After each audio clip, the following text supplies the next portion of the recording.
In later life, his ears were stuffed with pieces of cotton wool so to become yellow fluid.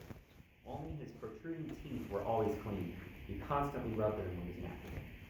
One of his favorite foods was macaroni and cheese. Mine too. He also liked red herrings, a mushy soup of bread and eggs, and strong coffee that he made himself, exactly 60 beans to the cup. He was notorious for his bad cooking and for his behavior in restaurants. Once he got so mad at a waiter that he dumped a plate of veal and gravy on the man's head and laughed. He had a loud laugh and a loud, annoying voice, and he liked to spit. He sometimes left restaurants without paying, and sometimes he wrote music on the bill instead of paying. I am never alone when I am alone, Beethoven said. He usually got up early in the morning to compose, then later walked through the streets of Vienna, muttering, growling, and stamping his feet. He carried bulging notebooks of music with him at all times. His handwriting was so messy that almost no one other than himself could read it. In the afternoon, he'd go to a coffee house to gossip and read the newspapers. Sometimes he worked all night by moonlight, going without food or sleep. More to keep awake than to get clean, he would pour pitchers of water over his head, which annoyed his downstairs neighbors when the water flooded the floor and leaked through the ceiling. When a group of boys peeked in his ground floor window one time, they caught him working in his underwear. His room was even more shocking. Dirty laundry, half-eaten food, rusty pens, scribbled papers everywhere. Does it sound like any of our rooms? There was even a full chamber pot under the piano. Do you know what a chamber pot is? It was a 19th century toilet. You didn't have a bathroom, so you just went into a pot and emptied it out once in a while, but you kept it under the piano and just left it full. His landlords didn't like him, and he had to move once or twice a year. Beethoven would have been difficult to live with.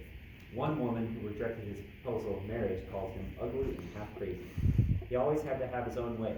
He never married, but he always was in love, often with a woman who was already married and engaged. The saddest thing about Beethoven's life was his gradual deafness, beginning in his late 20s. But he was used to writing music he couldn't hear. As a child, he had been too young to play the compositions he wrote. As his hearing grew worse and worse, he lived inside his head more than ever and kept on writing music with no loss of energy. He broke strings on his piano, trying to pound loud enough so that he could hear the notes. Frustration made him more moody, even at times suicidal. Beethoven conducting an orchestra was a sight to see. He would leap into the air during loud parts, waving his arms towards the skies, sometimes shouting without being aware of it. Then he would crouch low during the quiet parts, almost creeping under the music stand. Audiences loved his music. In his last public performance, he began to cry when someone turned around to make him aware of the roaring applause that he couldn't even hear. He died of liver failure at age 57. The legend is that he roused himself from his bed at the end during a violent thunderstorm and shook his fist at the sky, defiant as ever. Mozart's Requiem, the same work that Mozart had thought he was writing for his own funeral, was played at Beethoven's funeral. It was a sad day for Vienna. 1 out of 10 people who lived there came to pay their respects. So that's the life of Beethoven, grumpy old man. And had you guys heard that he had been deaf? Is that a thing you've heard? So imagine writing music and you had to listen to it in your head, but you couldn't even really hear yourself play it on the piano to confirm that it was what you wanted to hear. So interesting stuff.